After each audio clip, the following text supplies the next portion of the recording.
Hola amigos parantos kumaha damangos, balik lagi di Gaikin Movie yang masih membawakan alur fairy tale sampai tamat.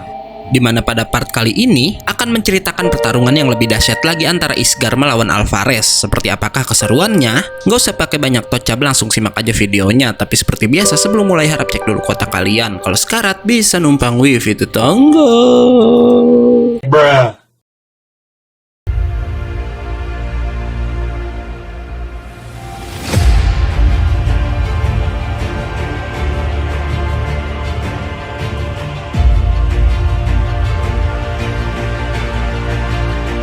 Part ini diawali oleh Erza yang kesulitan melawan 3 penyihir kuat sekaligus yang diciptakan dari sihir Historia milik si Neinhardt. Nggak lama Erza diikat oleh sihir pohon si Azuma dan kemudian disiksa oleh Kyoka. Yang hebatnya, Erza mengeluarkan aura luar biasa sambil berkata jika ketiga orang itu udah pernah ia kalahkan dan mengancam akan menebas mereka seperti sebelumnya. Dan dari aura itu, Erza mampu membuat ketiga ilusi tersebut ketakutan dan auto menghilang. Nggak lama, Kagura dan Jelal sampai di sana walau Erza saat itu udah pingsan guys. Sementara Neinhardt sendiri terlihat ketakutan melihat kekuatan Erza tadi dan berkata dalam hati, kekuatan Erza mengingatkannya pada seorang wanita yang ia panggil dengan sebutan Nona Irene. Membuat si Neinhardt sedikit lengah dan terlambat menyadari jika Jelal yang marah udah bersiap menyerang dengan sihir kuat yang bahkan bisa membuat langit di sana berubah. Liciknya, Neinhardt sempat membuat ilusi Simon karena ia tahu Jelal masih merasa bersalah atas kematian temannya itu. Walau yang mengejutkan, Kagura langsung menebas Simon sambil berkata itu bukanlah kakaknya. Hingga akhirnya berkat Kagura, Jelal bisa mengalahkan Neinhardt sekaligus menghancurkan seluruh kapal milik Kekaisaran Alvarez secara bersamaan.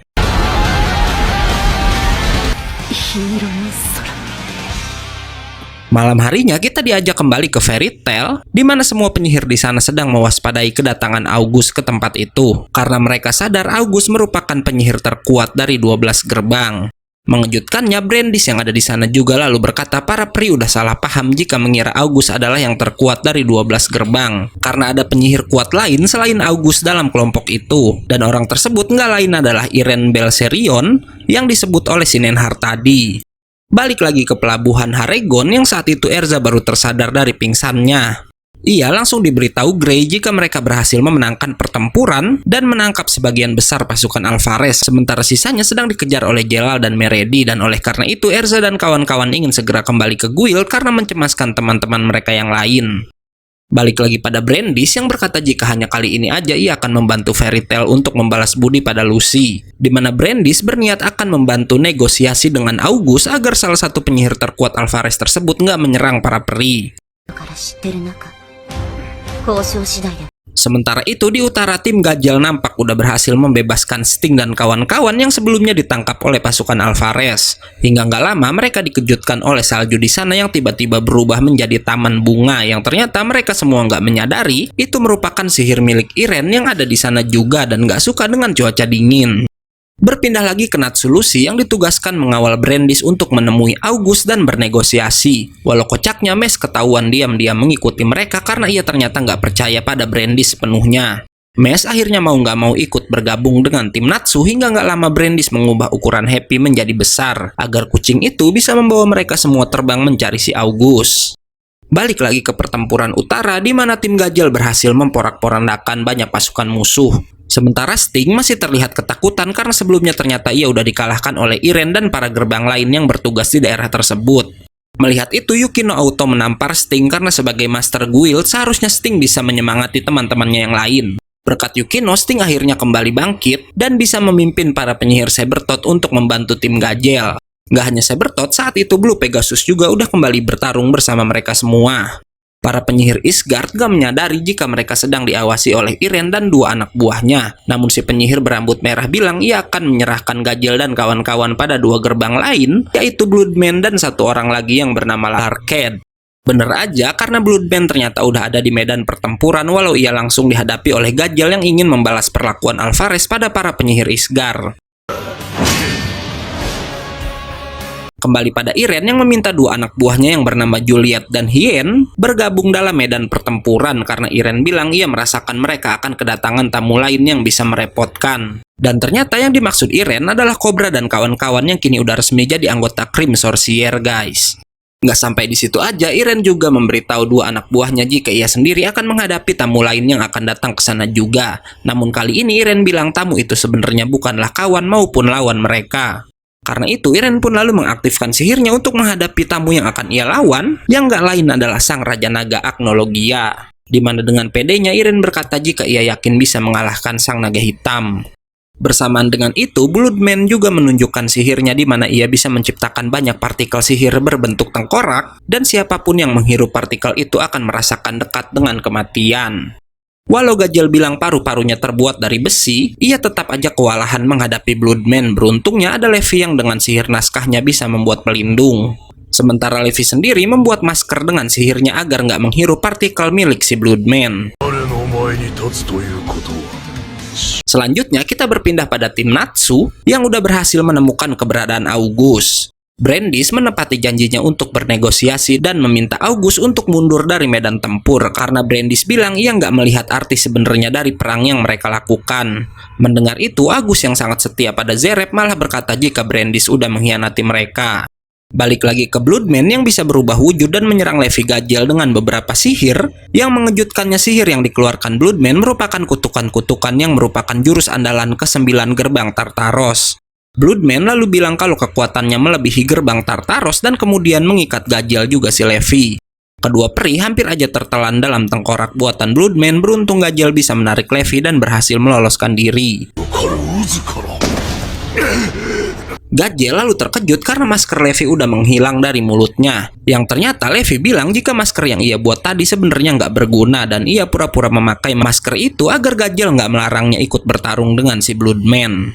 Oleh karena itu, Levi yang udah terlalu banyak menghirup partikel sihir milik si Bloodman pun auto semaput, guys.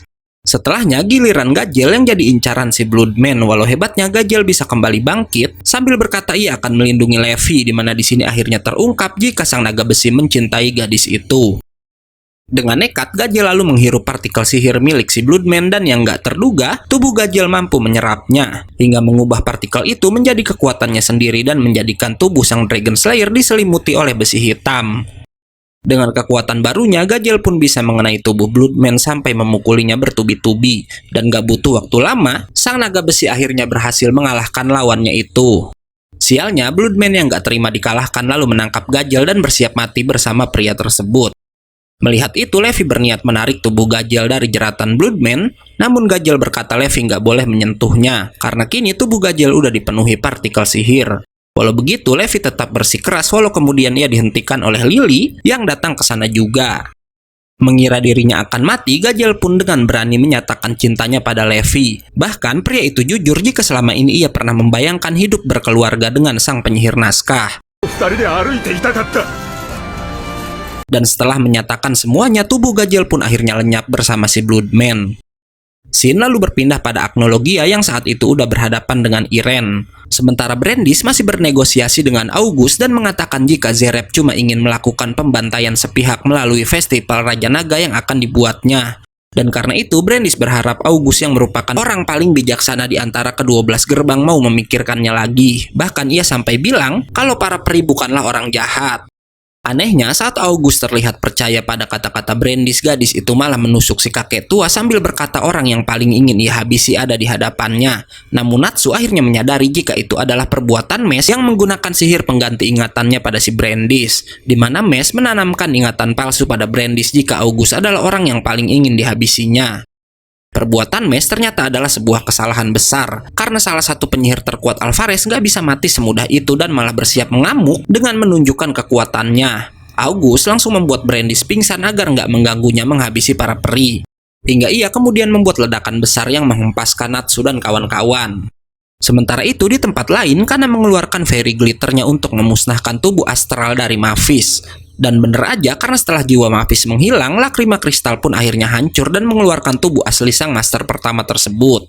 Ajaibnya, Mavis yang udah setengah mati selama 100 tahun akhirnya kembali bangkit di pangkuan Kana.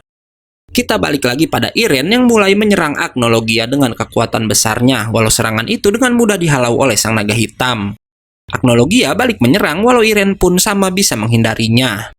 Iren melanjutkan serangan dengan membuat ruang merah yang bisa menyerap semua batu yang ada di sana. Bahkan dengan cepat ruang merah itu menyebar ke seluruh Isgard yang sampai membuat Zeref terlihat terkejut. Iren memilih menggunakan sihir bernama Universe One atau pembuat ulang dunia tersebut.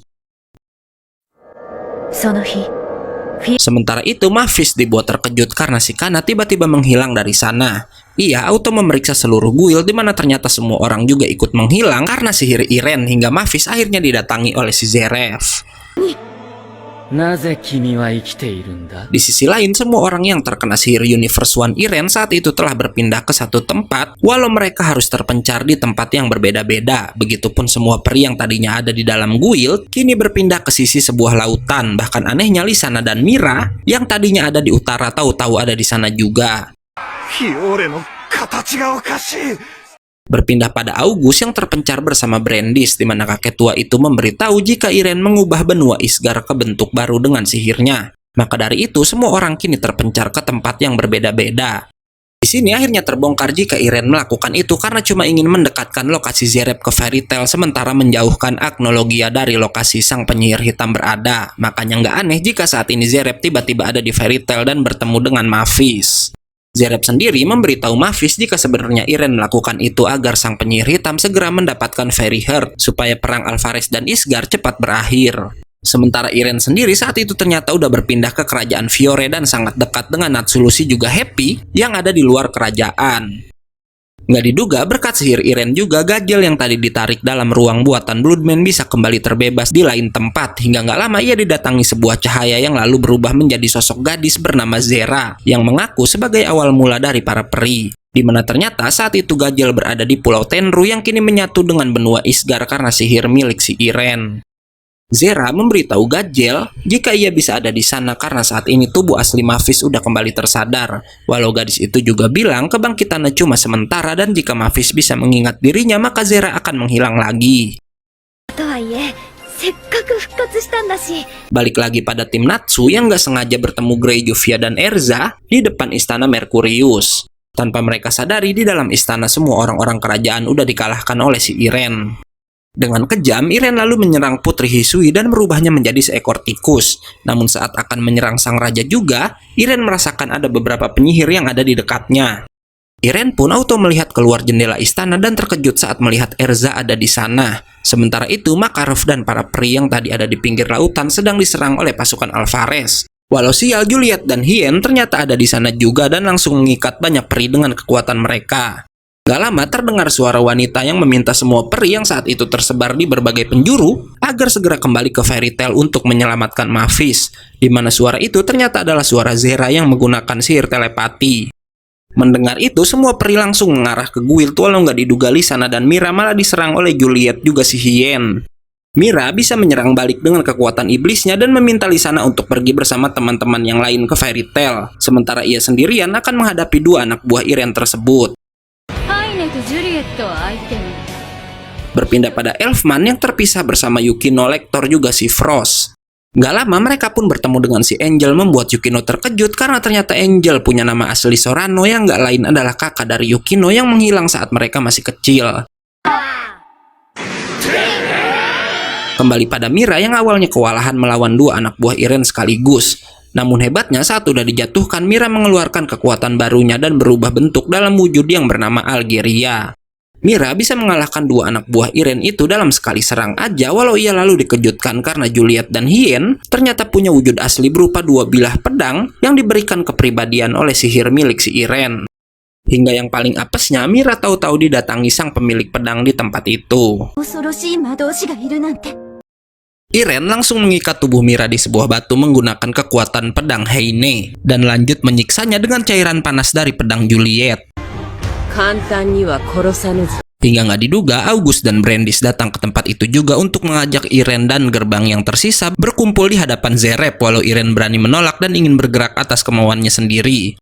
Keadaan sempat memanas antara dua penyihir terkuat Alvarez tersebut, namun Iren akhirnya mengalah dan mau menuruti permintaan August. Walau dengan syarat sebelum pergi ia ingin menghabisi Mira terlebih dahulu.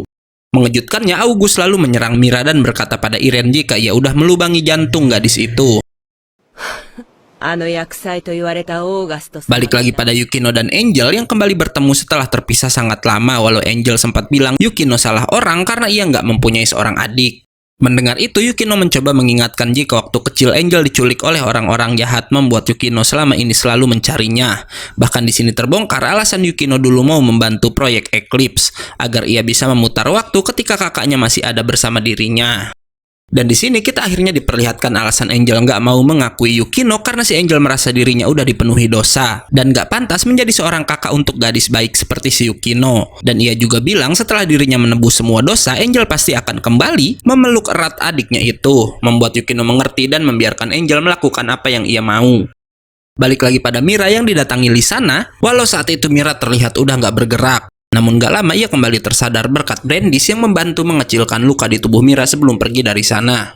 Di sisi lain, Di Maria yang tadinya ditangkap oleh penyihir Isgar berpindah ke tempat lain dan mencoba melarikan diri. Namun dua penyihir dari Lamia berhasil menemukannya.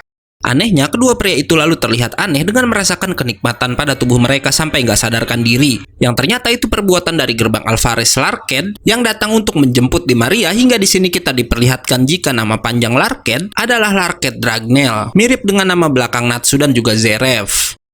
Kita beralih ke Fairy Tail yang saat itu Mavis tiba-tiba dibekukan oleh Infel yang datang ke sana juga, namun Zerev memarahi pria itu dan memintanya kembali membebaskan Mavis.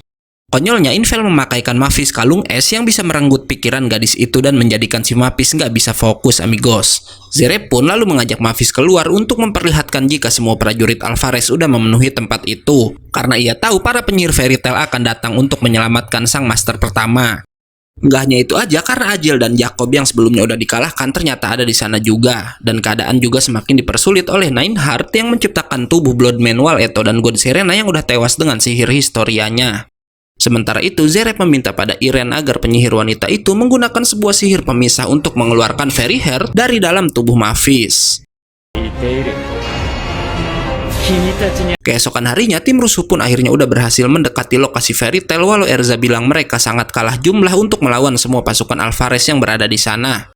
Namun mereka semua nggak gentar sedikit pun dan bersiap melawan sambil menunggu teman-teman yang lain datang ke sana juga.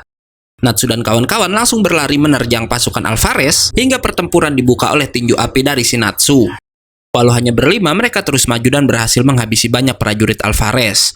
Nggak lama, Wendy datang bersama Carla dan langsung menyerang dari udara. Begitupun tim Elfman yang auto membantu teman-teman mereka itu. Setelahnya, para pria langsung dipimpin oleh Makarov juga datang, walau mereka lalu dikejutkan oleh kemunculan God Serena yang mencoba menghalangi langkah para peri. Serena menyerang dengan elemen api dan air secara bersamaan membuat Natsu dan kawan-kawan kesulitan. Nggak sampai di situ aja, ia juga melanjutkan serangan dengan auman udara, walau anehnya sihir God Serena tiba-tiba menghilang begitu aja, di mana itu semua merupakan perbuatan Gildarts yang akhirnya tiba di medan pertempuran. Keduanya langsung beradu kekuatan, sementara di sisi lain Ajiel mulai menyerang menggunakan badai pasirnya. Jacob ingin ikut menyerang, namun ia langsung dihajar oleh si Mira. Begitupun Bloodman juga Waleto yang harus melawan Minerva dan Rogue yang datang ke sana juga. Hebatnya, dengan sekali lihat aja Minerva bisa tahu jika Waleto dan Bloodman hanyalah tubuh buatan yang dikendalikan oleh seseorang.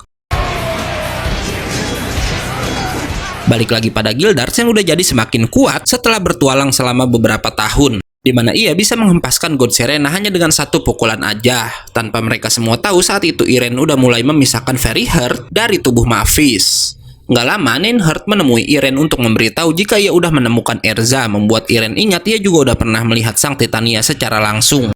Di sini belum dijelaskan apa hubungan Irene dengan Erza, walau begitu si Irene dengan kejam meminta Nineheart untuk menghabisi Titania. Balik lagi keluar, di mana Erza berhasil menjatuhkan beberapa prajurit, begitupun Gildarts yang menunjukkan kekuatan luar biasanya. Di lain sisi, Natsu, Grey, Lucy, Juvia tiba-tiba merasakan hawa dingin menyelimuti mereka semua.